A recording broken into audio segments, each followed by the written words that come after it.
काल का चक्र घूम चुका था। हस्तिनापुर की वो भूमि जिसने कभी धर्म और अधर्म का सबसे बड़ा संग्राम देखा था, अब उस युद्ध की स्मृति को धूल की परतों तले दबा चुकी थी। गंगा का प्रवाह भी अब उतना क्रुद्ध नहीं था, वह शांत थी, मानो उन वीरों की चिताओं की राख को अपने गर्भ में समेटकर थक गई हो।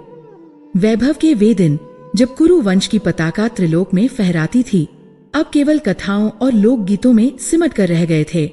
इन्हीं कथाओं में एक नाम था, विदुर, जो धर्मराज के अवतार थे, जिनकी नीति और निस्वार्थता की शपथ ली जाती थी।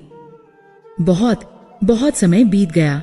उसी पवित्र वंश की एक शाखा में कई पीढ़ियों के अंतराल के बाद एक व्यक्ति का जन्म हुआ, जिसका नाम विश्रुत रखा गया। जैसा नाम था वैसी ही उसकी ख्याति थी। विश्रुत के पास कुबेर को लज्जित करने वाला धन था और सरस्वती का वरदान प्राप्तवानी थी। उसके व्यापार के पोत सुदूर दक्षिण के तटों तक जाते और उत्तर की बर्फीली चोटियों से केसर और कस्तूरी लाते। वह गुणी था, शास्त्रार्थ में निपुण था और हस्तिनापुर का जनमानस उसे श्रद्धा से देखता था। किंतु जहाँ गुण और धन का ऐसा मेल हो, वहाँ अहंकार अपनी छाया फैलाने का अवसर खोज ही लेता है। विश्रुत के साथ भी यही हुआ। वह स्वयं को इस युग का सबसे बड़ा धर्मात्मा मानता था। उसका विश्वास था कि धर्म का अर्थ है दान। वह प्रचुर मात्रा में दान देता था। उसकी दानशीलता एक प्रदर्शन थी। जब वह किसी को स्वर्ण मुद्राएं देता तो उसकी आंखें उस भिक्षुक की कृतज्ञता पर नहीं, बल्कि आसपास खड़े दर्शकों की वाहवाही पर टिकी होती थीं। वह मानता था कि उसके स्वर्ण से खरीदा गया पुण्य किसी भी ऋषि के तप से कहीं अधिक श्रेष्ठ है। वह भूल गया था कि विदुर की महानता उनके त्याग और ज्ञान में थी, वैभव में नहीं। मार्गशीर्ष का पवित्र मास आरंभ हो चुका था। ये वही मास था जिसे स्वयं भगवान कृष्ण ने मासाना मार्गशीर्षोहम, महीनों में मैं मार्गशीर्ष हूँ, कहकर सम्मानित किया था। ठंड ने अभी धरती को पूरी तरह अपनी आंचल में नहीं ढका था। वायु में एक पवित्र स्निग्धता थी जो मन को भक्ति की ओर मोड़ती थी। विश्रुत ने निश्चय किया कि वह एक ऐसा यज्ञ करेगा जैसा न भूतो न भविष्यति, एक ऐसा यज्ञ जो स्वर्ग में इंद्र को भी सोचने पर विवश कर दे और धरती पर उसकी कीर्ति को अमर कर दे। तैयारियां आरंभ हुई। हस्तिनापुर के बाहर एक विशाल यज्ञशाला का निर्माण किया गया। उसके खंभों पर स्वर्ण पत्र मढ़े गए, छत पर मखमली चंदोवे ताने गए, जिन पर रत्नों से नक्षत्र उकेरे गए थे। काशी, कांची, अवंतिका और तक्षशिला के कोने कोने से बड़े बड़े ज्ञानियों, वेदों के प्रकांड पंडितों और सिद्ध तांत्रिकों को निमंत्रण भेजा गया। विश्रुत ने स्पष्ट कर दिया था कि यह यज्ञ ज्ञानियों का है। यहाँ मूढ़ और निर्धन का कोई स्थान नहीं। उसके लिए ज्ञान भी वैभव का एक और रूप था, जिसका वह संग्रह करता था। यज्ञ का दिन आया। पवित्र अग्नि प्रज्वलित की गई। समिधा की सुगंध, घृत, घी की पवित्र आहुतियों की गंध और चंदन के धुएं से आकाश भर गया। सैकड़ों कंठों से एक साथ निकलते वैदिक मंत्रों के स्वरों से दिशाएं गूंज रही थीं। विश्रुत स्वयं यज्ञ के मुख्य यजमान के आसन पर बैठा था। उसने उस दिन केसरिया रंग का रेशमी वस्त्र धारण किया था, जिस पर शुद्ध सोने के तारों से अंकित था। उसके मस्तक पर लगा त्रिपुंड उसके अहंकार की तरह ही चमक रहा था। वह अपनी इस भव्य रचना को देख रहा था। ज्ञानी अपनी अपनी वक्रता में व्यस्त थे, शास्त्रार्थ हो रहे थे, किंतु सबकी दृष्टि उस मुख्य आसन पर थी, जो विशुद्ध स्वर्ण का बना था और जिसे विश्रुत ने आज के मुख्य अतिथि के लिए आरक्षित रखा था, जो सबसे ज्ञानी और सबसे तेजस्वी हो। वह अपनी व्यवस्था से परम संतुष्ट था। उसका मन कह रहा था, आज धर्म स्वयं मेरे द्वार पर खड़ा है। मैं विश्रुत ही आज का धर्म हूँ। यज्ञ अपने मध्य में था। आहुतियों का क्रम तीव्र हो गया था। तभी यज्ञशाला के मुख्य द्वार पर एक कोलाहल हुआ। द्वारपाल, जो सुसज्जित और शस्त्रधारी थे, किसी को रोक रहे थे। विश्रुत की एकाग्रता भंग हुई। उसने क्रोध से उस ओर देखा। उसने देखा कि एक व्यक्ति द्वारपालों के रोके न रुकता हुआ अविचल गति से यज्ञशाला के भीतर चला आ रहा है। वह एक मनुष्य कम किसी पुरातन वृक्ष का तना अधिक लग रहा था। जटाएं ऐसी कि वर्षों से जल ने स्पर्श न किया हो। उनमें धूल और सूखी पत्तियां उलझी हुई थी। शरीर पर वस्त्रों के नाम पर मृगछाला थी, जो स्थान स्थान से फटी हुई और मैली कुचैली थी। शरीर पर भस्म रमी थी। किंतु वह पसीने और धूल से मिलकर कीचड़ का रूप ले चुकी थी। वह व्यक्ति निर्विकार भाव से चला आ रहा था। उसकी उपस्थिति मात्र से यज्ञशाला की सुगंधित वायु में एक अजीब सी गंध, वन की, तप की और शायद निर्धनता की गंध घुल गई। वह कोई और नहीं, स्वयं महर्षि शांडिल्य थे। उनका नाम तो सबने सुना था। वे अपने तप के तेज के लिए विख्यात थे, किंतु उन्हें किसी ने देखा नहीं था। वे वर्षों हिमालय की कंदराओं में लीन रहते थे। आज वे क्यों और कैसे यहाँ पधारे, कोई नहीं जानता था। उपस्थित ज्ञानी और पंडित उन्हें देखकर कानाफूसी करने लगे। कुछ ने घृणा से मुंह फेर लिया। वे उस अपवित्र काया को अपने पवित्र यज्ञ में देखकर असहज हो गए। विश्रुत का मस्तक क्रोध से भभक उठा। यह उसकी पूर्णता में एक भयंकर त्रुटि थी। यह उसकी व्यवस्था का अपमान था। महर्षि शांडिल्य चलते चलते उस मुख्य स्वर्ण आसन के निकट आ पहुंचे, जो अब तक रिक्त था। वे उस पर बैठने को उद्यत हुए। विश्रुत का धैर्य अब जवाब दे गया। वह अपने आसन से उछलकर खड़ा हो गया और उसका स्वर, जो अब तक मंत्रों के लिए कोमल था, अब वज्र सा कठोर हो गया। ठहरिए, उसने चीत्कार किया। हे मुनिवर, रुक जाइए। महर्षि शांडिल्य रुके। उन्होंने धीरे से अपनी गर्दन घुमाई। उनकी आंखों में न क्रोध था, न याचना। उनमें एक अतल गहरा समंदर था, जिसमें ब्रह्मांड की शांति तैर रही थी। उन्होंने केवल विश्रुत को देखा। विश्रुत का अहंकार आहत हो चुका था। उसने उपहास भरी दृष्टि से महर्षि को सिर से पांव तक देखा और बोला, हे मुनिवर, आपको इस स्थान का ज्ञान भी है। यह यज्ञ ज्ञानियों का है। यह उन विद्वानों का है जिन्होंने अपने जीवन को शास्त्र चिंतन में गलाया है। यह आयोजन भिक्षुकों का नहीं है। उसका स्वर व्यंग्य से तीखा हो गया। उसने उस स्वर्णासन की ओर संकेत किया, और यह स्वर्ण आसन, यह ज्ञान के शिखर के लिए है। यह उस विद्वत्ता के लिए है जो सोने से भी अधिक मूल्यवान है। आप अपने इन मैले कुचैले वस्त्रों में, इस भस्म धूलि में सने हुए, आप इस स्वर्ण आसन के योग्य नहीं हैं।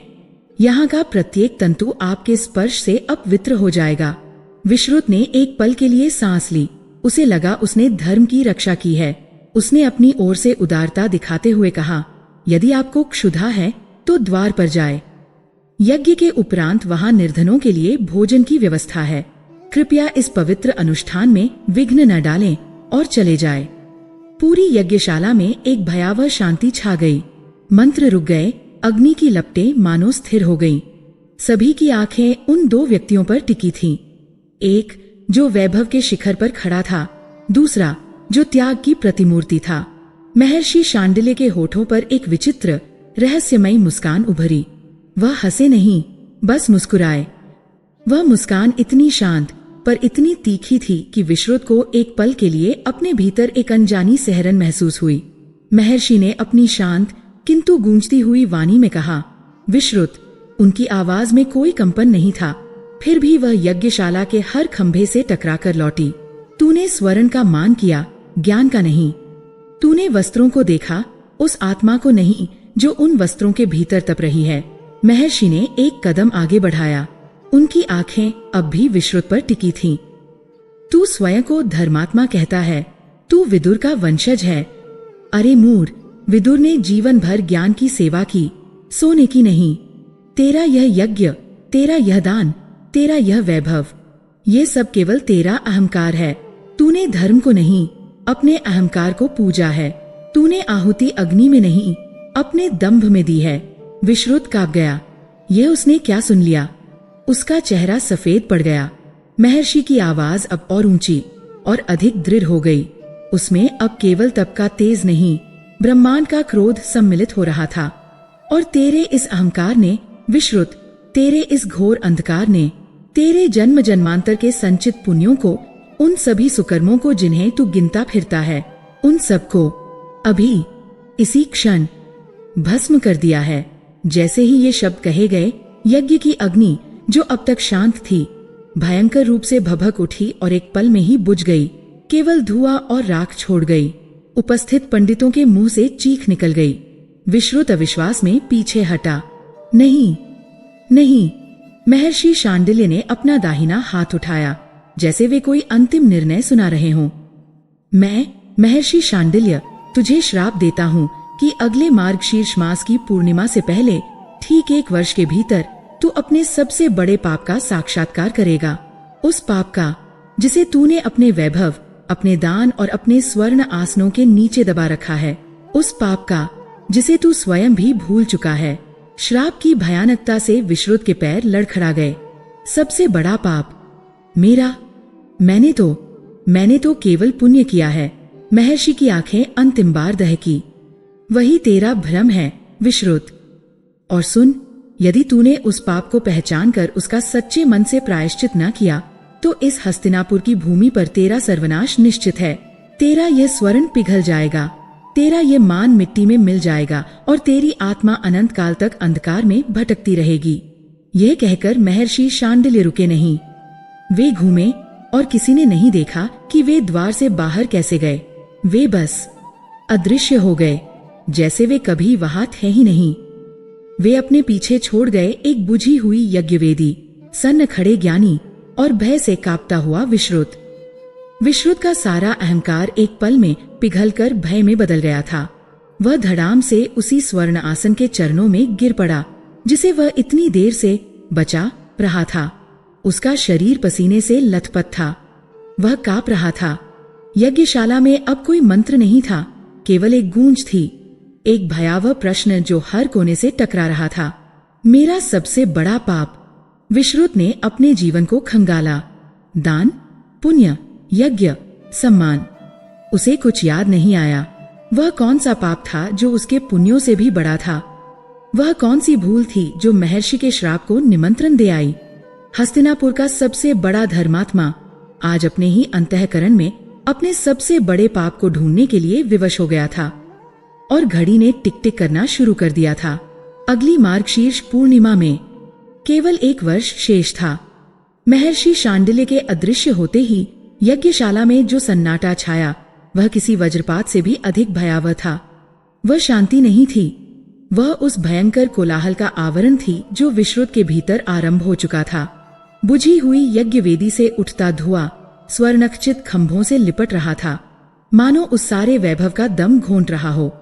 वे प्रकांड ज्ञानी जो क्षण भर पहले तक विश्रुत के ज्ञान की प्रशंसा कर रहे थे, अब अपनी अपनी धोतियां संभालते हुए उस श्रापित स्थान से ऐसे बचकर निकल रहे थे मानो वहां कोई महामारी फैल गई हो। कोई उस स्वर्ण आसन की ओर देखने का साहस भी नहीं कर रहा था जिसके चरणों में हस्तिनापुर का सबसे धनी व्यक्ति, विदुर का वंशज विश्रुत, एक निर्जीव प्रतिमा की भांति पड़ा था। उसका अहंकार एक पल में पिघलकर भय की ठंडी चिपचिपी कीचड़ में बदल गया था। उसका मस्तिष्क महर्षि के अंतिम शब्दों को बार बार दोहरा रहा था। तेरा सबसे बड़ा पाप प्रायश्चित न किया, सर्वनाश निश्चित है। घंटों बीत गए, संध्या ने रात्रि को मार दिया। किसी सेवक में इतनी हिम्मत न थी कि वह अपने स्वामी को उठाने आए। अंततः जब चंद्रमा की क्षीण रोशनी उस बुझी राख पर पड़ी तब विश्रुत के शरीर में हरकत हुई। वह उठा। उसका केसरिया रेशमी वस्त्र अब राख और धूल से सना हुआ था। वह लड़खड़ाते हुए अपने महल की ओर चला। महल जो कल तक उसे अपनी कीर्ति का स्तंभ लगता था, आज एक विशाल अंधकारमय गुफा सा प्रतीत हो रहा था। उस रात विश्रुत अपने मखमली बिछौने पर सोया नहीं, वह उस पर पड़ा रहा, आंखें फाड़े छत को घूरता रहा जिस पर उकेरी गई स्वर्ण नक्काशी उसे अब डसने को दौड़ रही थी। और फिर वे आरंभ हुए दुःस्वप्न। पहले तो वे केवल अस्पष्ट आतंक थे, घना अंधेरा, घने जंगल, भागने की विवशता और एक अनजानी पीड़ा का बोध। वह पसीने से लथपथ जाग जाता, उसका हृदय किसी पकड़े गए पक्षी की तरह धड़क रहा होता। वह स्वयं को समझाता, यह केवल भय है, मैं विश्रुत हूँ, मैंने कोई पाप नहीं किया। किंतु उसका मन यह स्वीकार न करता। महर्षि का श्राप कोई कोरा भय नहीं था, वह एक बीज था जो विश्रुत की आत्मा में रोप दिया गया था और अब उसकी जड़ें फैल रही थीं। कुछ ही सप्ताहों में वे स्वप्न स्पष्ट होने लगे। वे अब केवल आतंक नहीं थे, वे स्मृतियां थीं, धुंधली, फटी हुई, किंतु भयावह रूप से जीवंत। वह स्वयं को देखता था, किंतु वह यह विश्रुत नहीं होता था। वह कोई और था, अधिक युवा, अधिक बलिष्ठ, और उसकी आंखों में अहंकार की वही क्रूर चमक थी जो आज स्वर्ण के दंभ में बदल गई थी। वह एक घने अरण्य में होता, हाथ में भाला होता और वह किसी का पीछा कर रहा होता, और फिर वह दृश्य आता जो हर बार उसे चीत्कार के साथ जगा देता। एक शांत तप में लीन काया, एक कुटिया और उसका अपना हाथ जो उस भाले को उस तपस्वी की छाती में उतार रहा था। वह रक्त का फव्वारा, वह अंतिम आश्चर्य भरी पीड़ा रहित दृष्टि, और फिर अग्नि। सब कुछ जल जाता। विश्रुत का जीवन जो कल तक एक व्यवस्थित बहती नदी था, अब एक अशांत भवरग्रस्त महासागर बन गया था। वह बदल गया। वह व्यक्ति जो जनसभाओं में अपने स्वर्ण की चमक बिखेरता था, अब स्वयं को अपने कक्षों में बंद रखने लगा। उसका मन एक पल को शांत न होता। महर्षि के शब्द, तेरा सर्वनाश निश्चित है, अब आकार लेने लगे थे। श्राप फलीभूत होने लगा था, ठीक वैसे ही जैसे एक स्वस्थ वृक्ष की जड़ में विष डाल दिया गया हो। पहले उसके व्यापार पर चोट पड़ी। दक्षिण के तट से स्वर्ण और मसाले ला रहा उसका सबसे बड़ा पोत एक अज्ञात समुद्री तूफान में डूब गया। एक ऐसा तूफान जिसका किसी ज्योतिषी या नाविक ने अनुमान नहीं लगाया था।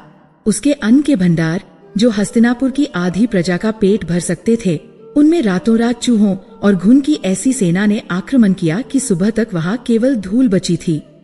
जिन राजाओं ने उससे ऋण लिया था, उन्होंने मैत्री तोड़ दी, और जिन्हें उसने ऋण देना था, वे गिद्धों की तरह उसकी देहरी पर आ खड़े हुए। उसका स्वर्ण जिस पर उसे इतना मान था, अब पानी की तरह बह रहा था। उसे पिघलते हुए देखने की विवशता के सिवा वह कुछ न कर सकता।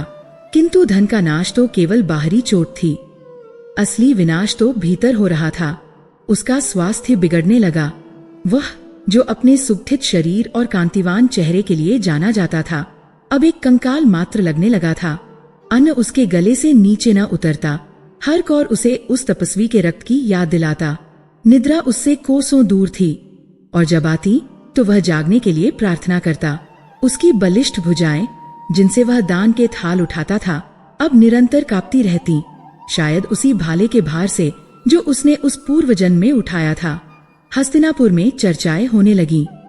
विश्रुत को देखो, किसी प्रेत ने पकड़ लिया है, कोई कहता। अहंकार का फल, कोई वृद्ध फुसफुसाता। उसका मान, उसकी कीर्ति सब उस यज्ञ की अग्नि के साथ ही भस्म हो चुकी थी। वह अब समझ गया था, वह पूरी तरह समझ गया था कि श्राप केवल शब्द नहीं थे, वे एक अकाट्य सत्य थे जो अपना काम कर रहे थे। वह अपने सबसे बड़े पाप को जानने के लिए, या यूं कहें कि उसे स्वीकार करने के लिए व्याकुल हो उठा। स्वप्न ने उसे दिखा दिया था कि पाप क्या था। ब्रह्म हत्या, एक तपस्वी का वध। किंतु केवल जानना पर्याप्त नहीं था। महर्षि ने प्रायश्चित की शर्त रखी थी। वह प्रायश्चित क्या था? उस पाप का प्रायश्चित कैसे किया जाए जो इस जन्म का था ही नहीं। उसने अपनी बची खुची मति और धन को समेटा। वह पुनः उन ज्ञानियों के पास गया जिन्हें उसने कभी स्वर्ण देकर सम्मानित किया था। उसने हस्तिनापुर के सबसे बड़े ज्योतिषियों और काल ज्ञानियों को बुलाया। वे आए, किंतु अब उनकी आंखों में सम्मान नहीं, भय था। वे एक श्रापित व्यक्ति के सम्मुख बैठे थे।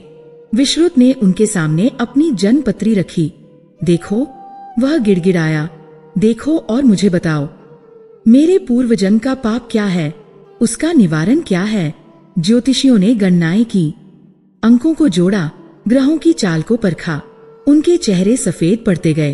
एक वृद्ध ज्योतिषी ने कांपते हुए कहा, श्रेष्ठिन, आपकी पत्रिका में तो प्रबल राजयोग था, कीर्ति, वैभव सब कुछ था, किंतु अब सब कुछ अस्त व्यस्त है। ऐसा लगता है जैसे किसी ने आपके भाग्य के आकाश पर कालिक पोत दी हो। हमें एक भयंकर ब्रह्म हत्या दोष दिख रहा है जो आपके किसी पूर्व जन्म से आपका पीछा कर रहा है। किंतु महर्षि शांडिल्य के श्राप ने उस दोष को 1,00,000 गुना बढ़ा दिया है। अब यह ग्रह नक्षत्रों के वश में नहीं रहा। श्रेष्ठिन, यह अब असाध्य है। विश्रुत चीख पड़ा, असाध्य नहीं, कोई मार्ग होगा, हमें ज्ञात नहीं। कहकर वे ज्ञानी वहां से चले गए। उसका अहंकार अभी मरा नहीं था, वह बस छिप गया था।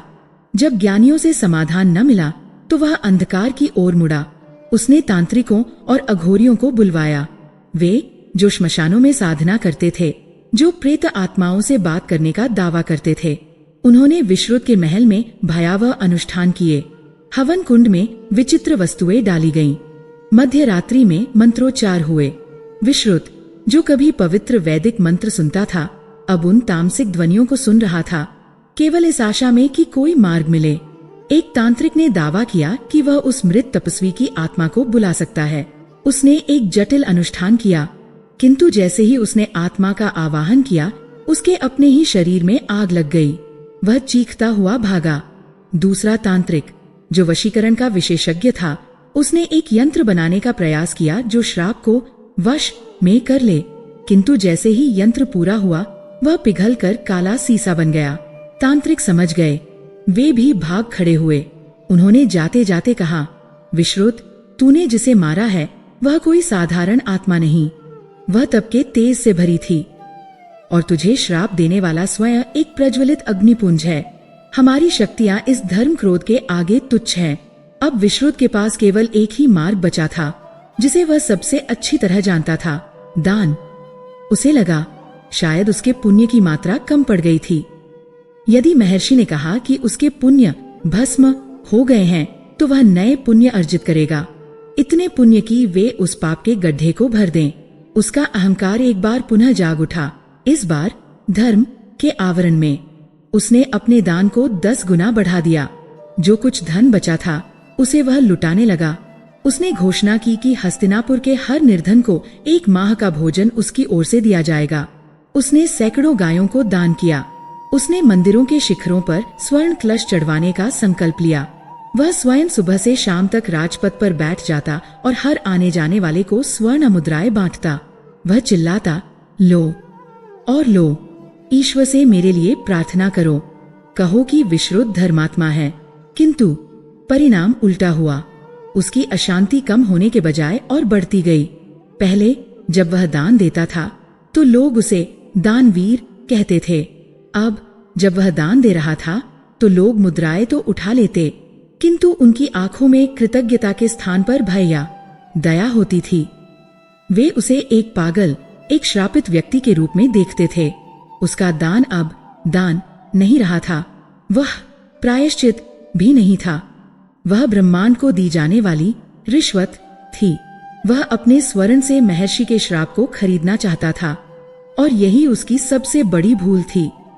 हर फेंकी गई स्वर्ण मुद्रा के साथ उसका अहंकार और अधिक पोषित हो रहा था, और उसका भय और अधिक गहरा। रात में उसके दुस्वप्न और भी भयंकर हो गए।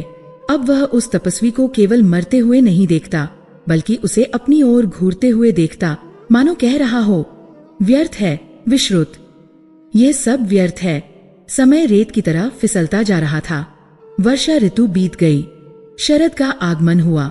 आकाश निर्मल हो गया, किंतु विश्रुत का मन बादलों से घिरा रहा। मार्गशीर्ष मास पुनः आने में केवल 3 मास शेष थे। 3 मास, और फिर वह पूर्णिमा, मृत्यु की तिथि, सर्वनाश की तिथि। विश्रुत ने खाना पीना लगभग त्याग दिया था। वह अपने महल के एक अंधकारमय कक्ष में पड़ा रहता, बस उस पूर्णिमा की प्रतीक्षा करता। वह लगभग हार मान चुका था। उसका सारा स्वर्ण, सारा ज्ञान, सारे तांत्रिक, सारे दान, सब विफल हो चुके थे। वह समझ गया था कि उसका पाप इतना बड़ा है कि इस पृथ्वी का कोई भी वैभव उसे धो नहीं सकता। कार्तिक मास की अंतिम रात्रियों में से एक थी। ठंड बढ़ गई थी। विश्रुत अपनी चेतना और मूर्छा के बीच झूल रहा था। शायद वह कई दिनों के उपवास से मर रहा था, और उसी अर्ध मृत्यु की अवस्था में उसे वह स्वप्न पुनः दिखा। किंतु इस बार यह अलग था। कोई जंगल नहीं था, कोई भाला नहीं, कोई रक्त नहीं। उसने स्वयं को एक शांत, श्वेत शून्य में पाया, और उसके सामने वही तपस्वी खड़े थे, वही जिसे उसने अपने पूर्व जन्म में मारा था। किंतु उनके शरीर पर कोई घाव नहीं था, उनके मुख पर कोई क्रोध नहीं था। उनकी आंखों में एक असीम करुणा और एक गहरी उदासी थी। विश्रुत, जो अपने जागृत जीवन में केवल अहंकार और भय से भरा था, उस स्वप्न में एक बच्चे की तरह रो पड़ा। वह उनके चरणों में गिर गया। मुझे क्षमा कर दें मुनिवर, वह सिसक उठा। मैं जानता हूँ, वह मैं ही था। मैंने आपका वध किया। मुझे मेरा दंड स्वीकार है, पर मुझे बताए क्यों? मैंने ऐसा क्यों किया? तपस्वी का शांत स्वर उस शून्य में गूंजा। उठो विश्रुत। क्योंकि तुमने क्यों पूछा, इसलिए आज मैं तुमसे बात कर रहा हूं।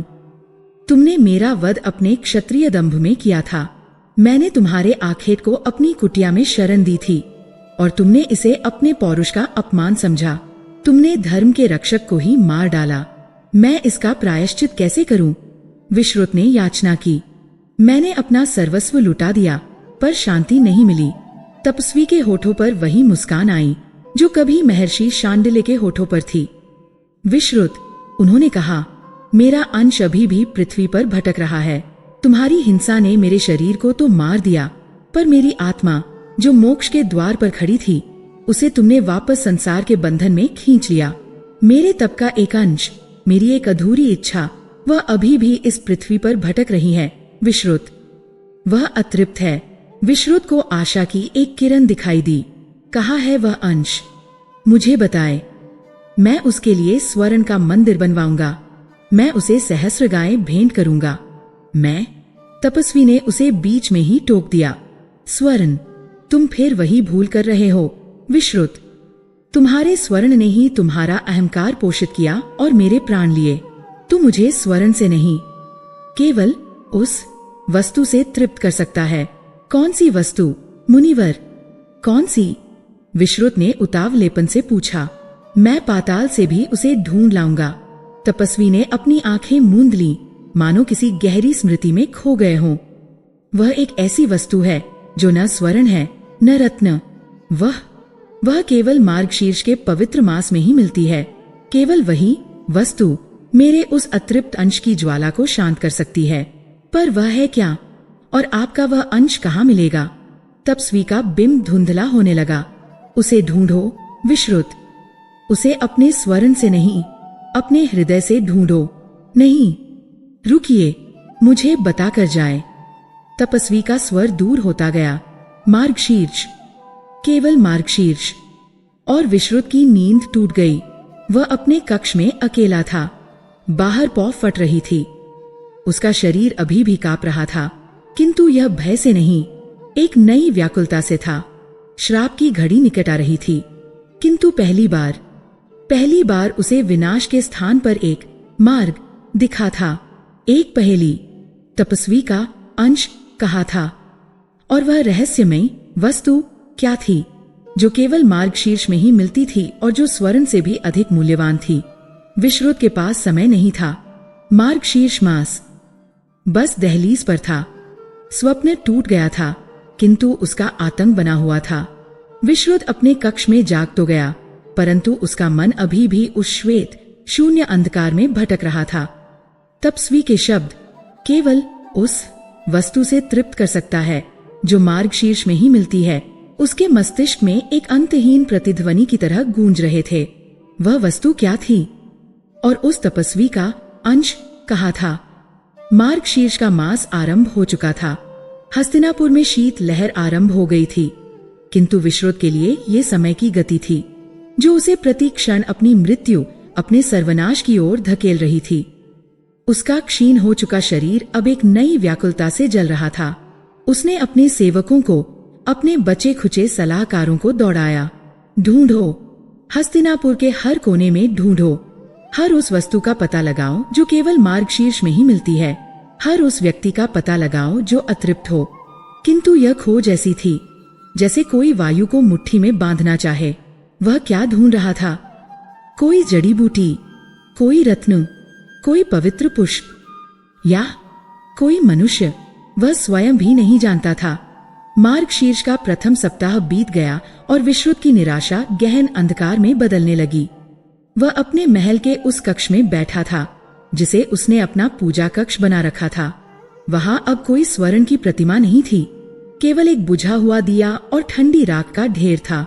वह उस राख को घूर रहा था जो उसे महर्षि शांडिल्य के श्राप और उस बुझे हुए यज्ञ की याद दिलाती थी। और तभी वह हुआ। मार्गशीर्ष के 8वें दिन की भोर में जब विश्रुत अपनी अर्ध निद्रा से जागा तो उसने अपने सामने उस ठंडी राख के ढेर में एक हलचल देखी। नहीं, कोई हवा नहीं थी। कक्ष के सारे द्वारपट बंद थे। वह राख स्वयं ही संकलित हो रही थी। विश्रुत का शरीर भय से जम गया। उसने देखा वे काले कण, वे भस्म के अणु स्वयं को एक आकार दे रहे थे। वे शब्द बन रहे थे। विश्रुत ने अपनी जलती हुई आंखों से उसे पढ़ा।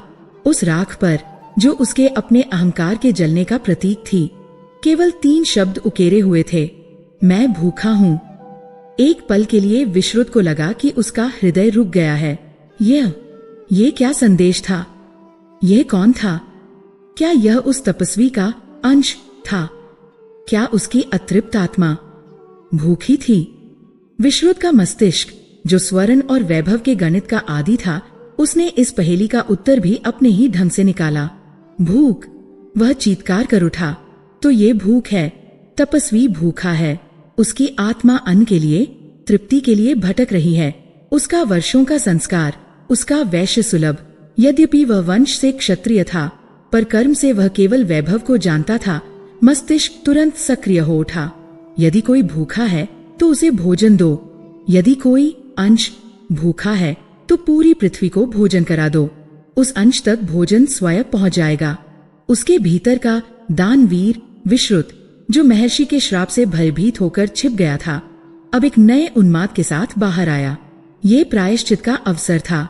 यही वह वस्तु थी। नहीं, यह वस्तु नहीं थी। यह कर्म था, अन्नदान, जो मार्गशीर्ष के पवित्र महीने में किया जाना था। वह अपनी मूर्खता पर हंसा। तपस्वी ने स्पष्ट तो कहा था, मेरा अंश भटक रहा है, और अब उस अंश ने बता दिया है कि वह भूखा है। विश्रुत अपने कक्ष से बाहर निकला। महीनों बाद उसके सेवकों ने अपने स्वामी को इतनी ऊर्जा में देखा, किंतु यह ऊर्जा जीवन की नहीं, ज्वार के उस अंतिम उफान की थी, जो किनारे से टकराकर नष्ट हो जाने वाला था। आज्ञा सुनो। वह अपने महल के प्रांगण में खड़े होकर गरजा, हस्तिनापुर के सारे अन्न भंडार खोल दो। मेरे जितने भी अन्न के गोदाम हैं, सब प्रजा के लिए हैं। इसी क्षण से हस्तिनापुर में कोई भूखा नहीं सोएगा। विशाल भंडारे खुलवाओ। नगर के हर चौराहे पर, हर मंदिर के बाहर, हर नदी के घाट पर अन्न बंटना चाहिए। आज्ञा का पालन हुआ। विश्रुत के नाम की डुगडुगी पुनः पिटी, किंतु इस बार दानवीर विश्रुत के लिए नहीं, बल्कि श्रापित विश्रुत के प्रायश्चित के लिए।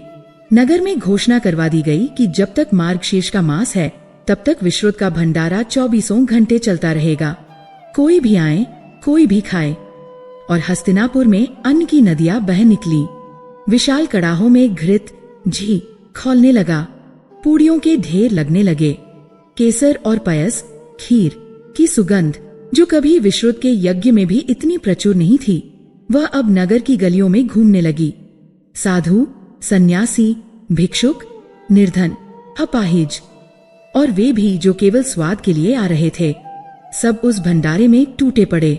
विश्रुत स्वयं एक ऊंचे मंच पर बैठ जाता और उस विशाल जन समूह को भोजन करते हुए देखता। वह हर नए प्रवेश करने वाले भिक्षुक को ध्यान से देखता। क्या यह अंश हो सकता है?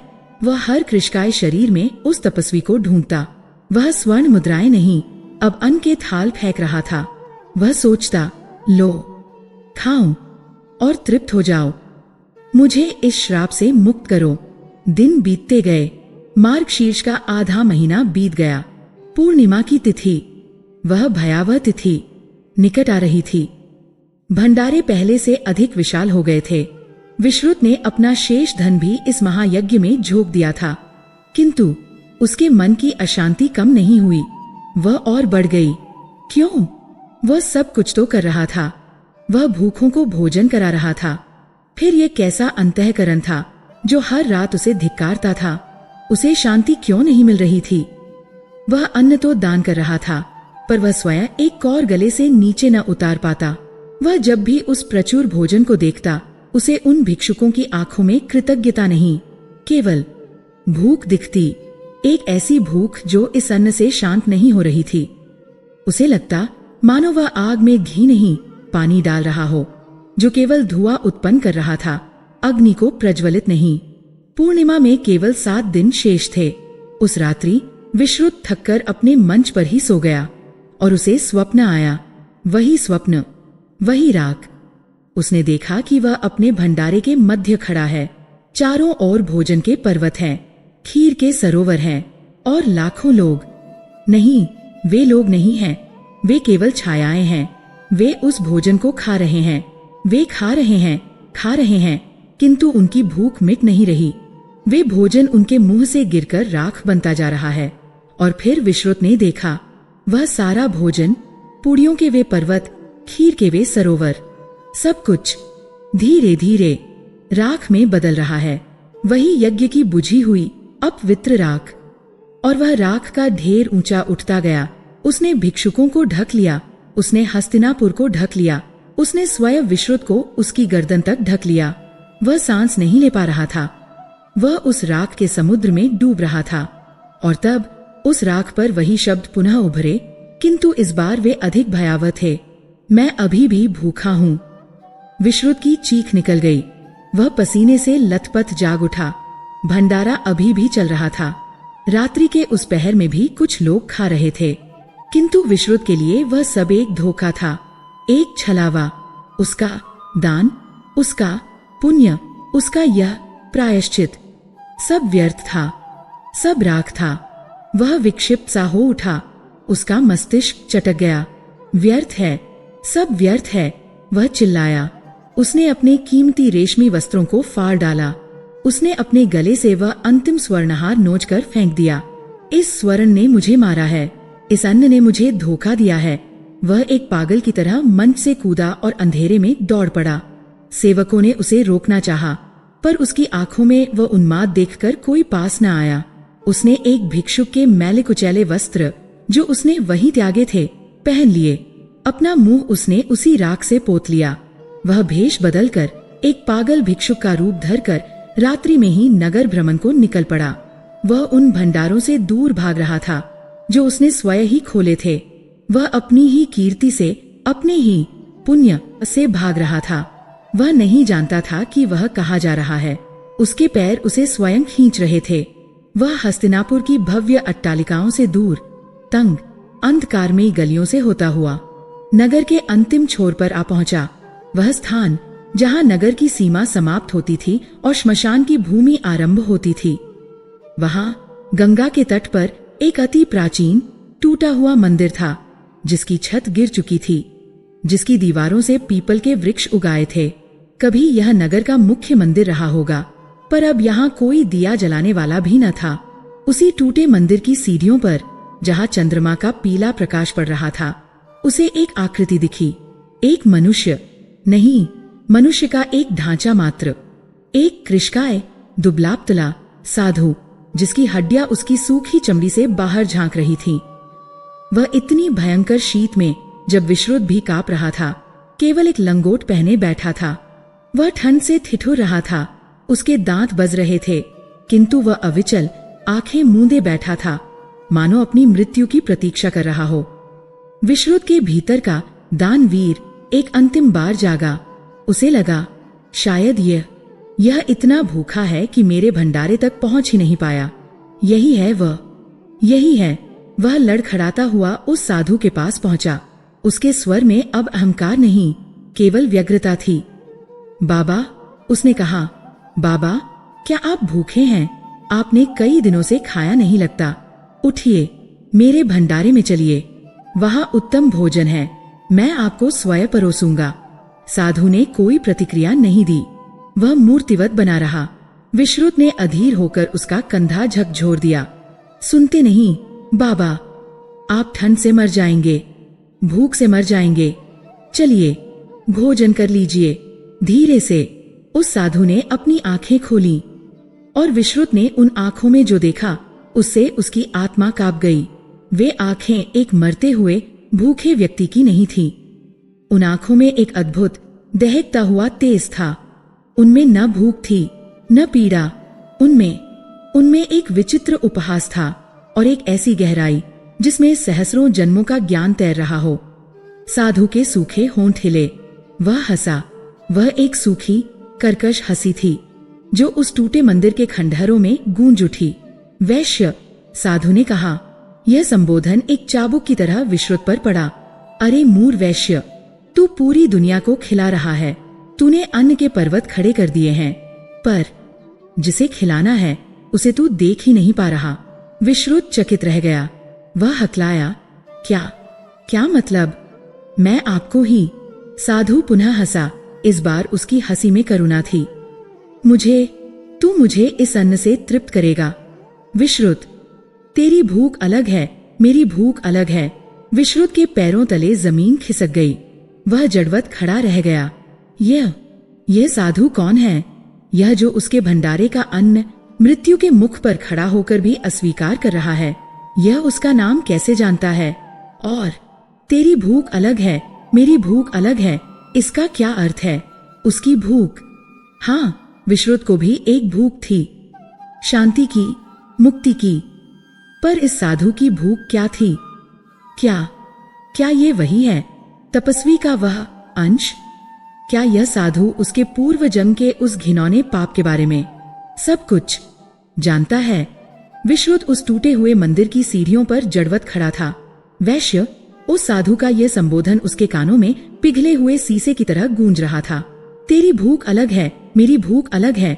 ये शब्द एक पहेली थे और विश्रुत के पास अब पहेलियां सुलझाने का समय नहीं था। पूर्णिमा की तिथि एक नंगी तलवार की तरह उसके सिर पर लटक रही थी।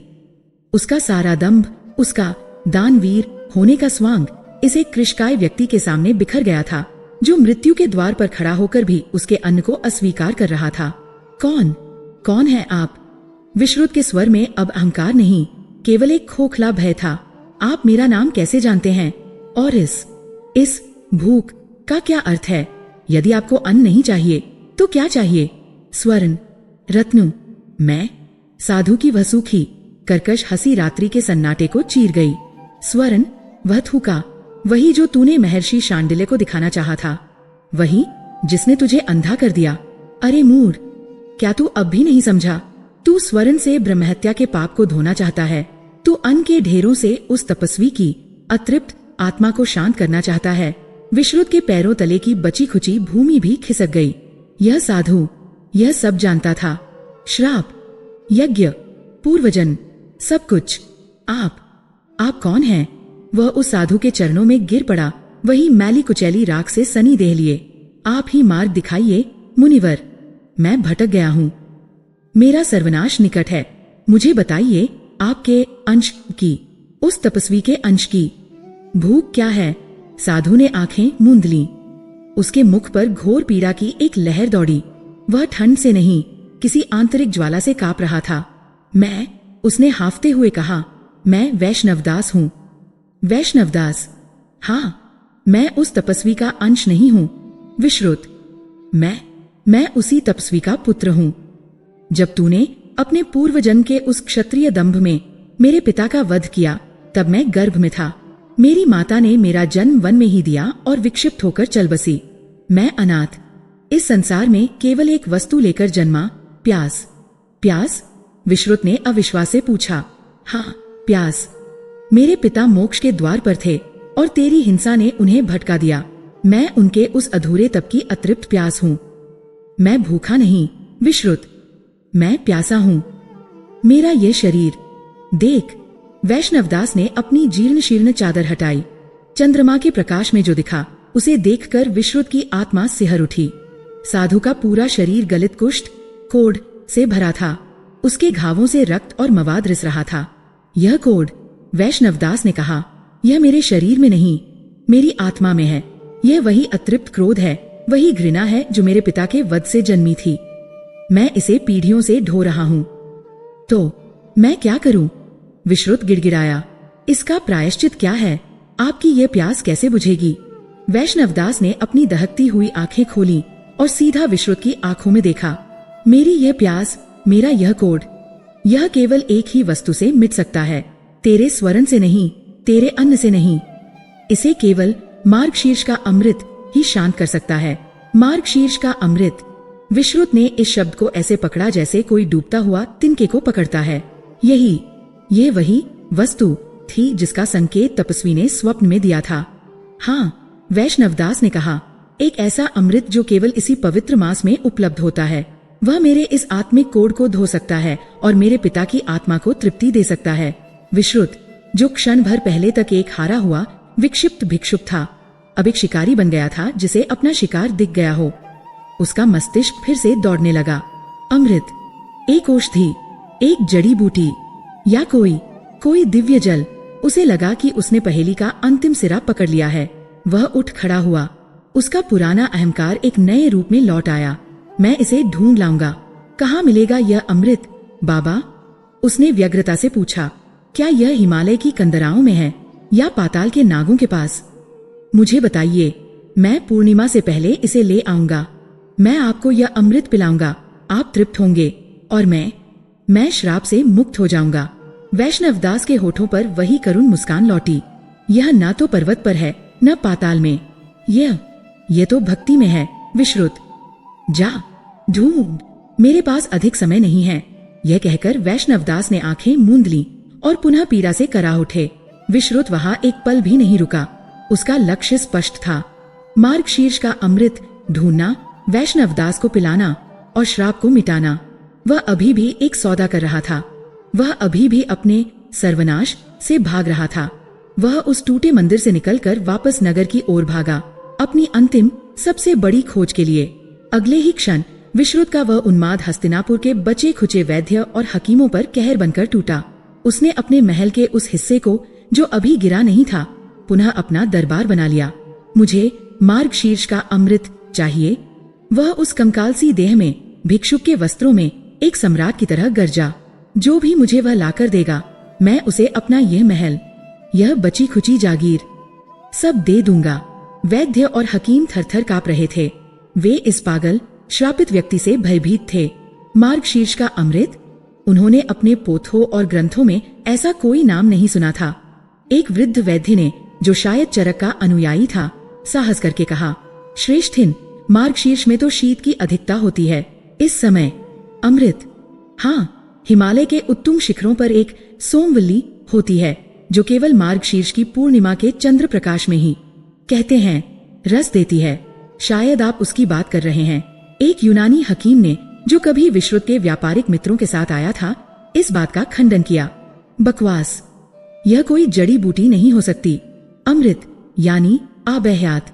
हमारे ग्रंथों में एक ऐसे माजून, चटनी का जिक्र है जिसे बनाने के लिए ऐसी जड़ी बूटियां लगती हैं जो केवल इसी महीने की ओर से सींची गई हों। पर वह नुस्खा, वह तो सदियों पहले खो गया। एक तांत्रिक, जो यह कोलाहल सुनकर स्वयं ही चला आया था, हंसा, अरे मूर्खों, यह औषधि नहीं, यह रस सिद्धि है। यह पारद, पारा और गंधक से बनने वाला एक रसायन है, जिसे केवल मार्गशीर्ष के कृष्ण पक्ष में ही साधा जा सकता है। यह कोड क्या, यह तो मृतक को जीवित कर दे। मुझे सामग्री दो। मैं विश्रुत के पास यह सब सुनने का धैर्य नहीं था। सोमवल्ली, जड़ी बूटी, हिमालय। उसके मस्तिष्क ने जड़ी बूटी वाले तर्क को पकड़ लिया। वह मूर्ख था। वह प्राप्त किया जा सकता था। जंगल, वह चीखा, यह यहीं कहीं होगा, हस्तिनापुर के आसपास के अरण्यों में। ढूंढो। वह स्वयं उस खोज में सबसे आगे था। वह जो कभी मखमली पालकियों से नीचे पैर नहीं रखता था, अब कांटेदार झाड़ियों को नंगे हाथों से चीर रहा था। वह हस्तिनापुर के बाहर घने वनों में एक विक्षिप्त प्रेत की तरह भटक रहा था। वह हर चमकते हुए पत्ते को अमृत समझता, हर विचित्र दिखने वाले कंद को खोद निकालता और उसे चखने का प्रयास करता। वह हर उस चट्टान पर चढ़ जाता जहां उसे लगता कि शायद यहाँ वह बूटी हो। मार्गशीर्ष का शुक्ल पक्ष तीव्र गति से बीत रहा था। चंद्रमा हर रात बड़ा और अधिक भयावह होता जा रहा था। पूर्णिमा, मृत्यु की वह तिथि, निकट आ रही थी। उसने दिन रात एक कर दिए। नींद उसकी आंखों से कोसों दूर थी। भूख और प्यास का उसे भान न था। वह बस अमृत की रट लगाए हुए था। वह उस वैष्णवदास के लिए नहीं, स्वयं के लिए दौड़ रहा था। किंतु जैसा महर्षि ने कहा था, उसका सर्वनाश निश्चित था। उसे अमृत क्या, एक साधारण औषधि भी न मिली। उसे मिली तो केवल कंटीली झाड़ियां, विषैले फल और निराशा। पूर्णिमा में केवल 3 दिन शेष थे। विश्रुत एक विशाल वटवृक्ष के नीचे ढह गया। वह हार गया था। उसका शरीर क्षतविक्षत था, वस्त्र तार तार थे और आत्मा पराजित हो चुकी थी। मैं विफल हुआ। वह आकाश को देखकर फुसफुसाया, हे महर्षि, आप सत्य थे, मेरा प्रायश्चित संभव नहीं। मैं उस अमृत को नहीं ढूंढ पाया। अब सर्वनाश ही मेरी गति है। वह वहीं पड़ा रहा, मृत्यु की प्रतीक्षा में। किंतु मृत्यु भी शायद उससे घृणा करती थी। वह नहीं आई। उसके स्थान पर उसे एक ध्वनि सुनाई दी, एक मध्यम पीड़ा भरी करा, कृष्ण, हे कृष्ण, जल। विश्रुत ने चौंक कर सिर उठाया। वह भटकते भटकते इतना थक गया था कि उसे ध्यान ही नहीं रहा कि वह नगर के उसी छोर पर उसी टूटे मंदिर के प्रांगण में आ गिरा था। यह वैष्णवदास की थी। विश्रुत घिसटता हुआ मंदिर की सीढ़ियों तक गया। उसने देखा वैष्णवदास की दशा पहले से भी अधिक बिगड़ चुकी थी। उसकी खोज के इन कई दिनों में यहाँ किसी ने उसे पानी भी नहीं पूछा था। उसका शरीर अकड़ गया था, घाव सूखकर चटक गए थे और उनसे पुनः रक्त बह रहा था। वह पीड़ा से अर्धमूर्छित था। बस कृष्ण, जल रट रहा था। और उस क्षण विश्रुत के भीतर कुछ टूट गया। वह वैष्णवदास की उस पीड़ा को देखता रहा। वह उस टूटे हुए शरीर को, उस असहनीय यंत्रणा को देखता रहा। और उसे महर्षि शांडिल्य का श्राप याद नहीं रहा। उसे पूर्णिमा की तिथि याद नहीं रही। उसे मार्गशीर्ष का अमृत ढूंढने का उन्माद भी याद नहीं रहा। उसे अपना सर्वनाश भी भूल गया। उसके मन में पहली बार शुद्ध, बिना किसी स्वार्थ की करुणा जागी। अहंकार नहीं, भय नहीं, सौदा नहीं, केवल करुणा। यह व्यक्ति वैष्णवदास उसके पिता के कर्मों का फल भोग रहा था। नहीं, यह व्यक्ति उसके कर्मों का फल भोग रहा था। यह कोण वैष्णवदास को नहीं, यह कोण तो विश्रुत की आत्मा को था। और यह व्यक्ति इस घोर पीड़ा में भी अमृत नहीं, केवल जल मांग रहा था। विश्रुत भूल गया कि उसे कोई श्राप मिटाना है। वह केवल उस साधु की पीड़ा हरना चाहता था। जल मैं लाया बाबा, वह फुसफुसाया। वह उठा। उसने मंदिर में पड़ा एक टूटा हुआ मिट्टी का खप्पर उठाया। वह लड़खड़ाता हुआ गंगा तट तक गया। बर्फीला जल भरा और लौटकर उसने साधु के सूखे चटके हुए होठों से वह जल लगाया। वैष्णवदास ने अचेतन अवस्था में ही जल के कुछ घूंट पिए। उसकी सांसें कुछ स्थिर हुईं। विश्रुत ने उसे देखा। उसके घाव, वे कितने भयानक थे। इन्हें साफ करना होगा। उसने उस भिक्षुक वस्त्र का एक और टुकड़ा फाड़ा जो उसने स्वयं धारण किया हुआ था। वह पुनः गंगा तट पर गया, उसे भिगोया और लौटकर उसने अपने हाथों से, उन हाथों से जिन्होंने केवल स्वर्ण और रेशम को स्पर्श किया था, वैष्णवदास के गलित कुष्ठ के घावों को धोना आरंभ किया। उसे घृणा नहीं हुई, उसे उबकाई नहीं आई। उसे केवल पीड़ा का अनुभव हो रहा था, मानो वे घाव साधु के नहीं, उसके अपने हों। वह उन्हें धोता रहा, मवाद को पोंछता रहा और अपने ही वस्त्रों की पट्टियां बनाकर उन पर बांधता रहा। जब सुबह हुई, वैष्णवदास ने आंखें खोली। उसने विश्रुत को अपने चरणों में बैठे पाया। विश्रुत, जो स्वयं भी भूख और थकान से मूर्छित होने वाला था। तू गया नहीं? वैष्णवदास के स्वर में आश्चर्य था। अमृत मुझे नहीं मिला बाबा, विश्रुत ने शांत स्वर में कहा, और शायद अब मुझे उसकी खोज भी नहीं। पर पूर्णिमा, तेरा श्राप, उसका जो होना है होगा, विश्रुत ने कहा। किंतु जब तक उसमें समय है, मैं आपकी पीड़ा को और नहीं देख सकता। आपको भोजन चाहिए। वैष्णवदास के कुछ कहने से पहले ही विश्रुत उठकर नगर की ओर चल पड़ा। वह हस्तिनापुर का दानवीर विश्रुत आज पहली बार भिक्षा मांगने जा रहा था।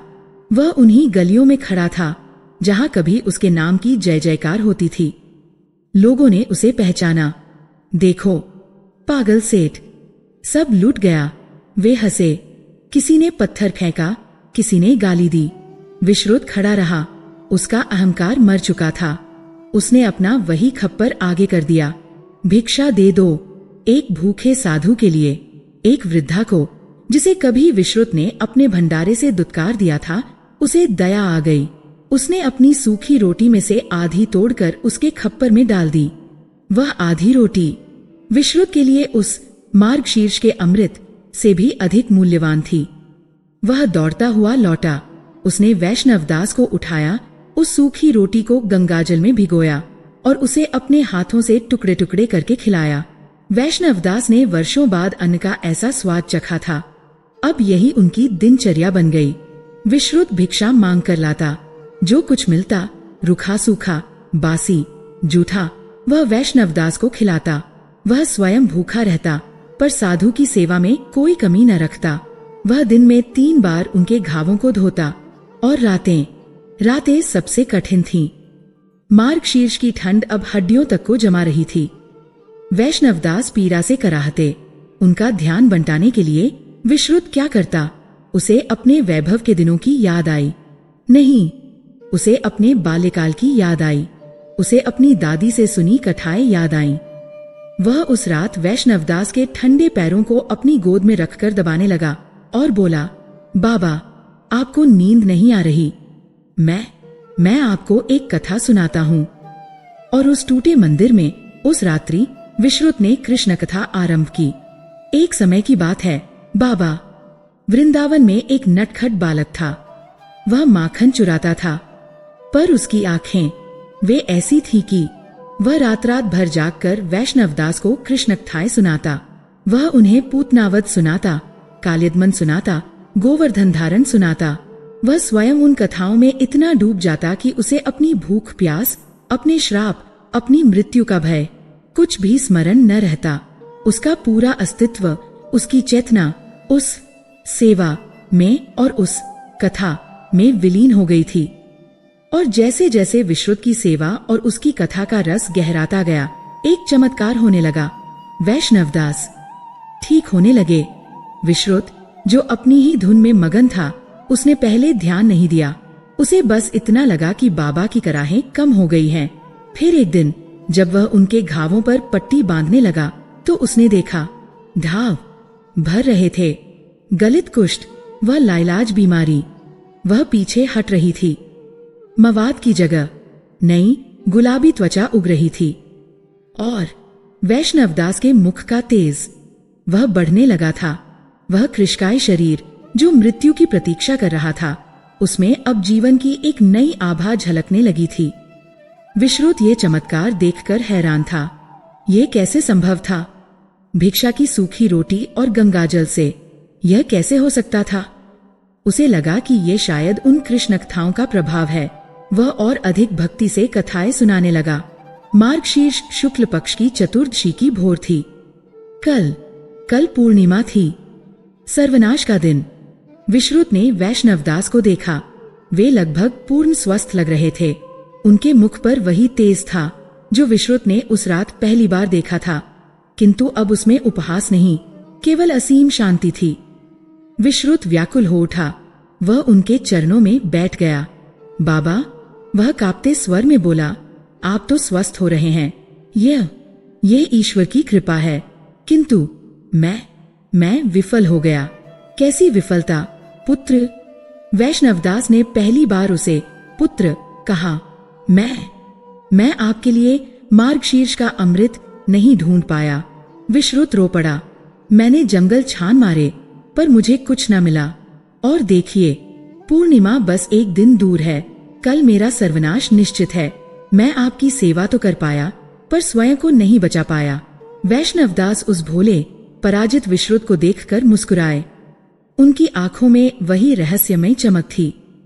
अमृत, उन्होंने कहा, पर विश्रुत, तू तो मुझे हर दिन हर पल वही अमृत पिला रहा है।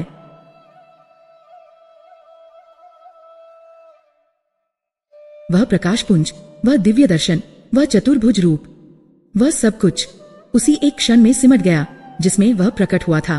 प्रभु की वह अलौकिक हंसी जो ब्रह्मांडों की रचना और प्रलय का संगीत थी, वह धीरे धीरे शांत हो गई।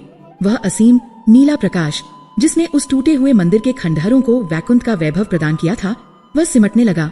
वह वापस उसी श्यामवर्णी सौम्य रूप में नहीं आया। वह बस विलीन हो गया, ठीक वैसे ही जैसे कोई जागते हुए अपने देखे हुए स्वप्न को अपनी मुट्ठी में पकड़ने का प्रयास करे और वह रेत की तरह फिसल जाए। विश्रुत एक बार पुनः हस्तिनापुर के उसी टूटे हुए मंदिर की सीढ़ियों पर, उसी ठंडी भूमि पर अकेला था। परंतु क्या वह अकेला था? नहीं, वह पहले भी कभी इतना भरा हुआ नहीं था। शून्य हो गया था, किंतु यह वह रिक्ति नहीं थी जो भय से भरती है। यह वह पूर्ण शून्य था जिसमें स्वयं अनंत ने विश्राम किया था। उसके कान, वे अब भी प्रभु की उस वाणी को सुन रहे थे।